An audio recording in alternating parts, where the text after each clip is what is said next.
मैं doctor Sushma Jain, associate professor chemistry, government Dungar college Bikaner. आज मैं बीएससी पार्ट 3 केमिस्ट्री के पेपर सेकंड की यूनिट 4 का टॉपिक कार्बोहाइड्रेट्स में ग्लूकोज का फ्रुक्टोज में कन्वर्जन और फ्रुक्टोज का ग्लूकोज में कन्वर्जन, साथ ही चेन लेंथनिंग ऑफ एल्डोजेस यानी कि एल्डोजों की श्रृंखला वृद्धि और चेन शॉर्टनिंग ऑफ एल्डोजेस यानी एल्डोजों की श्रृंखला कमी, इसके बारे में बताऊंगी।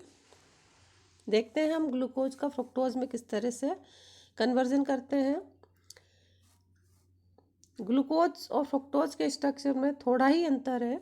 ग्लूकोज में जो कार्बोनाइल ग्रुप है वो एल्डिहाइड है और फ्रुक्टोज में जो कार्बोनाइल ग्रुप है वो कीटोनिक ग्रुप है। तो ग्लूकोज का फ्रुक्टोज में कन्वर्जन करने के लिए हम ओसाजोन फॉर्मेशन के द्वारा हम ग्लूकोज को फ्रुक्टोज में कन्वर्ट करते हैं। जैसे कि पिछली बार हमने पढ़ा था कि ओसाजोन फॉर्मेशन करने के लिए ग्लूकोज के एक मॉलिक्यूल के लिए 3 मॉलिक्यूल फेनिल हाइड्रोजन के आवश्यक हैं। तो 1 मोल ग्लूकोज के 3 मोल फेनिल हाइड्रोजन के साथ अभिक्रिया करके ओसाजोन फॉर्मेशन करता है। यहाँ पर 1 मोल एनिलीन का, H2O का और अमोनिया का बाहर निकल जाता है और इस तरह से एक ओसाजोन का फॉर्मेशन हो जाता है। इसको जब हम HCl के साथ बॉयल करते हैं तो बॉयल करने पर हमें ग्लूकोसोन प्राप्त होता है, जिसका स्ट्रक्चर ये है। इसका जब हम जिंक और एसिटिक एसिड से अपचयन करते हैं, रिडक्शन कर देते हैं, तो हमें फ्रक्टोज प्राप्त हो जाता है। तो इस तरह से हम ग्लूकोज को फ्रक्टोज में कन्वर्ट कर सकते हैं। आइए देखते हैं फ्रुक्टोज को ग्लूकोज में किस तरह से परिवर्तन कर सकते हैं, किस तरह से कन्वर्ट कर सकते हैं। ये फ्रुक्टोज का मॉलिक्यूल है, इसको हम रिडक्शन करते हैं तो हमें एल्कोहल्स प्राप्त होते हैं, मैग्नीटोल और सॉर्बिटोल। पॉलीहाइड्रिक एल्कोहल हैं दोनों। यहाँ पर CO ग्रुप है वो CHOH ग्रुप में कन्वर्ट हो जाता है। तो हमें 2 तरह के अल्कोहल मैग्नीटोल और सॉर्बिटोल प्राप्त होते हैं। इसका जब हम ऑक्सीकरण करते हैं तो यहाँ पर जो CH2OH ग्रुप है वो ऑक्सीडाइज होकर कार्बोक्सिलिक एसिड ग्रुप में कन्वर्ट हो जाता है और हमें प्राप्त होता है मेनोनिक एसिड। इसको जब हम पिरिडीन की उपस्थिति में गर्म करते हैं तो मेनोनिक एसिड ग्लूकोनिक एसिड में कन्वर्ट हो जाता है। मेनोनिक एसिड का ग्लूकोज में कन्वर्ट होने पर सिर्फ OH और H जो यहाँ पर लगे हुए हैं इनकी पोजीशन बदलती है। यहाँ पर OH लेफ्ट हैंड साइड में है तो यहाँ राइट हैंड साइड में आ जाता है और H राइट हैंड साइड में है तो वो लेफ्ट हैंड साइड में आ जाता है। तो मेनोनिक एसिड से ग्लूकोनिक एसिड प्राप्त होता है अगर हम इसको पिरिडीन की उपस्थिति में गर्म करते हैं। ग्लूकोनिक एसिड को जब हम और गर्म करते हैं तो इसमें से 1 मोल वाटर का बाहर निकल जाता है और एक लेक्टोन बनता है, जैसा कि यहाँ डायग्राम में दिखाया है। एक लेक्टोन है, CO और CH के बीच में यहाँ पर ये ऑक्सीजन है। तो यहाँ पर ये की साइक्लिक स्ट्रक्चर बनी है और हम इसको कहेंगे ग्लूकोलेक्टोन। इसको जब हम सोडियम और मरकरी की उपस्थिति में और साथ ही HCl की उपस्थिति में अपचयन करते हैं तो हमें ग्लूकोज प्राप्त हो जाता है। तो इस तरह से हम फ्रुक्टोज से स्टार्ट करके हम ग्लूकोज का फॉर्मेशन कर सकते हैं। आइए अब देखते हैं कि हम एल्डोजोस की जो श्रृंखला वृद्धि है उनमें जो चेन की लेंथनिंग, हम चेन को किस तरह से बढ़ा सकते हैं। एल्डोसेस में एक कार्बन एटम चेन हम आगे कर सकते हैं। वह पेंटोज से हम हेक्सोज बना सकते हैं या टेट्रोज से पेंटोज, पेंटोज से फिर हम हेक्सोज, यानी कि एक कार्बन एटम हम इंक्रीज कर सकते हैं।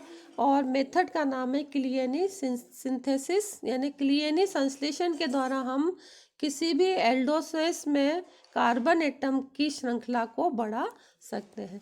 क्या करते हैं हम, जैसे मान लीजिए हमने कोई एल्डोपेंटोज लिया है और हमें एल्डोहेक्सोज बनाना है तो हम उस एल्डोपेंटोज, जैसे यहाँ एग्जाम्पल के तौर पर लिया है डी एरेबिनोज, डी एरेबिनोज की रिएक्शन हम कर देते हैं HCN के साथ, हाइड्रोजन साइनाइड के साथ। तो यहाँ पर एक एडिशन रिएक्शन होती है और ये कंपाउंड प्राप्त हो जाता है, साइनोहाइड्रिन प्राप्त होता है। दूसरा यहाँ इसका ही आइसोमर प्राप्त हो रहा है, ये भी साइनोहाइड्रिन है। तो दो तरह के यहाँ पे साइनोहाइड्रिन प्राप्त हो गए जो कि एक दूसरे के आइसोमर हैं। इसको जब हम बेरियम हाइड्रोक्साइड के द्वारा हाइड्रोलाइज करते हैं तो हमें ये एसिड प्राप्त हो जाते हैं, संगत एसिड प्राप्त हो जाते हैं। जो भी हमारा साइनो ग्रुप यहाँ पे लगा था, ये जो साइनो ग्रुप है वो COH ग्रुप में कन्वर्ट हो जाता है। तो इस वाले जो साइनोहाइड्रिन था उससे ये एसिड हमें प्राप्त होगा और इस वाले साइनोहाइड्रिन से हमें ये वाला एसिड प्राप्त होगा, यानी कि संगत एसिड हमको प्राप्त हो गए साइनोहाइड्रिन के। इसको जब हम गर्म करते हैं तो पहले इलेक्ट्रॉन बनता है और फिर जब हम NaHG और HCl के द्वारा अपचयन करते हैं तो डी ग्लूकोज और डी मेन्नोज का मिश्रण प्राप्त होता है। ये दोनों हेक्सोज है, इसमें एक कार्बन एटम बढ़ गया है, यहाँ पर 5 कार्बन एटम थे तो यहाँ पर 6 कार्बन एटम हो गए। देखिए कैसे 1 2 और ये 3 है, 5 हो गए और एक ये 6। इसी तरह से इसमें भी 1 2 ये 3 है तो 5 हो गए और यहाँ 1 और है तो 6 हो गए। यानी कि हमने डी एरेबिनोज से स्टार्ट करके डी ग्लूकोज और डी मेन्नोज का फॉर्मेशन कर लिया, यानी कि एल्डोपेंटोज से एल्डोहेक्सोज बन गया।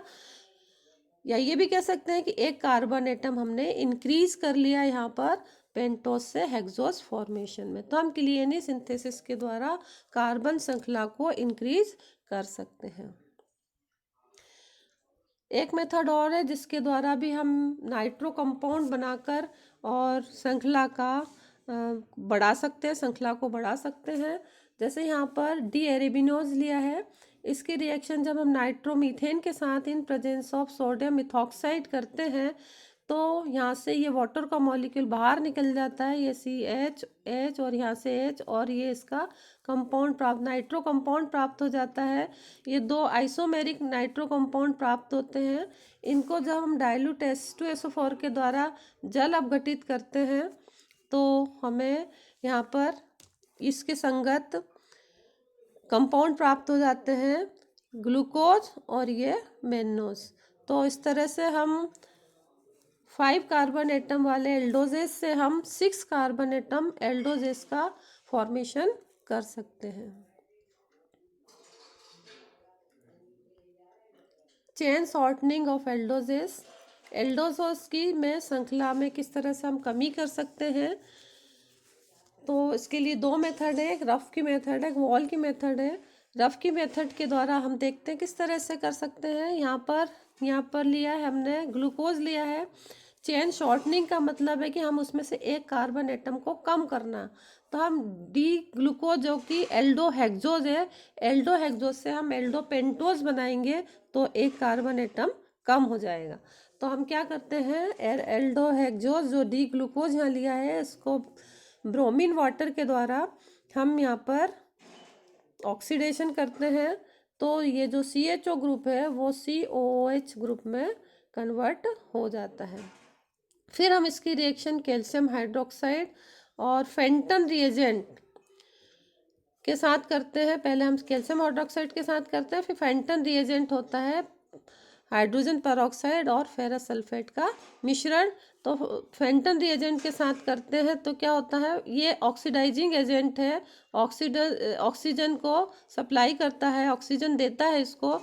और फिर जब इसकी रिएक्शन करते हैं तो इसमें से 1 मोल CO2 का बाहर निकल जाता है और 1 मोल H2O का बाहर निकलता है। CO2 का मॉलिक्यूल यहाँ से भी निकलता है CO और ये ऑक्सीडेशन का O, और 1 मोल वाटर का, ये OH और H मिलके एक वाटर का मॉलिक्यूल बना लेते हैं। तो इस तरह से 1 मोल CO2 का और 1 मोल H2O का बाहर निकल जाता है और हमें एक पेंटोज प्राप्त होता है, एल्डोपेंटोज, जिसका नाम है डी एरेबिनोज। यहाँ पर हम एल्डो उन यौगिकों के लिए लगाते हैं जिनमें जो कार्बोनाइल ग्रुप है वो CHO होता है। अगर यहाँ पे कार्बोनाइल ग्रुप कीटोनिक होता तो हम यहाँ पर कीटो बोलते, तो ये कहलाएगा एल्डोपेंटोज। और इस तरह से हमने एल्डोहेक्सोज से एक एल्डोपेंटोज का निर्माण किया जिसमें कि एक कार्बन एटम कम है। तो हम चेन की शॉर्टनिंग कर रहे हैं, चेन को छोटी कर रहे हैं। छोटी करने के लिए हमने रफ की विधि का उपयोग किया है। दूसरी विधि है वॉल डिग्रेडेशन मेथड। इस विधि में हम एल्डोहेक्सोज लेते हैं। ये सपोज कीजिए ग्लूकोज लिया हुआ है और ग्लूकोज की रिएक्शन अगर हम हाइड्रोक्सिलेमिन के साथ करते हैं तो एल्डिहाइडी ग्रुप का जो O और यहाँ का हाइड्रोक्सिलेमिन का H2 आपस में मिलकर वाटर का मॉलिक्यूल बाहर निकाल देते हैं और एक ऑक्जिम बन जाता है। यहाँ पर ग्लूकोज मान लीजिए अगर हमने लिया है तो ग्लूकोज का ऑक्जिम बन जाएगा। इसकी जब अभिक्रिया हम एसिटिक एनहाइड्राइड के साथ करते हैं तो यहाँ पर इसका साइनो कंपाउंड प्राप्त होता है। जो OH ग्रुप थे वो रिप्लेस हो जाएंगे और एसिटाइल ग्रुप में कन्वर्ट हो जाएगा। यहाँ पर 3 OSE एक और ये 5 हो गए, पेंटा एसिटाइल ग्रुप में कन्वर्ट होगा। पेंटा एसिटाइल ग्रुप में कन्वर्ट होने के बाद इसकी रिएक्शन जब हम सिल्वर नाइट्रेट और अमोनियम हाइड्रोक्साइड के साथ कराते हैं तो इसमें से एक HCl एक इंटरमीडिएट कंपाउंड इस तरह से बनता है जो कि अपने में से एक या अनस्टेबल कंपाउंड होता है ये, और ये अपने में से एक HCN का मॉलिक्यूल बाहर निकाल देता है और एल्डोपेंटोज बनाता है। तो इस तरह से हमने देखा कि यहाँ पर 6 कार्बन एटम थे, एल्डोहेक्सोज था, उससे हमें 5 कार्बन एटम वाला एल्डोपेंटोज प्राप्त हो गया। तो हमने चेन की शॉर्टनिंग कर ली, एक कार्बन एटम कम किया है इस कंपाउंड से और हमें प्राप्त हुआ एल्डोपेंटोज। तो इस तरह से हम 2 मेथड्स के द्वारा, एक तो रफ मेथड और दूसरी वॉल डिग्रेडेशन मेथड के द्वारा हम चेन की शॉर्टनिंग कर सकते हैं ना कि श्रृंखला में कार्बन एटम को कम कर सकते हैं इन मेथड्स के द्वारा। तो आज हमने देखा कि ग्लूकोज को हम फ्रुक्टोज में कैसे कन्वर्ट करते हैं, फ्रुक्टोज को ग्लूकोज में कैसे कन्वर्ट करते हैं। साथ ही हमने ये भी देखा कि किसी भी कंपाउंड में जो एल्डोजेज हैं उनमें हम चेन की लेंथनिंग, चेन एक कार्बन एटम को हम कैसे बढ़ा सकते हैं, और उसके लिए मेथड है क्लियरनी मेथड के द्वारा। जनरली हम एल्डोजेज की श्रृंखला वृद्धि करते हैं और एल्डोजेज में शॉर्टनिंग कैसे किस तरह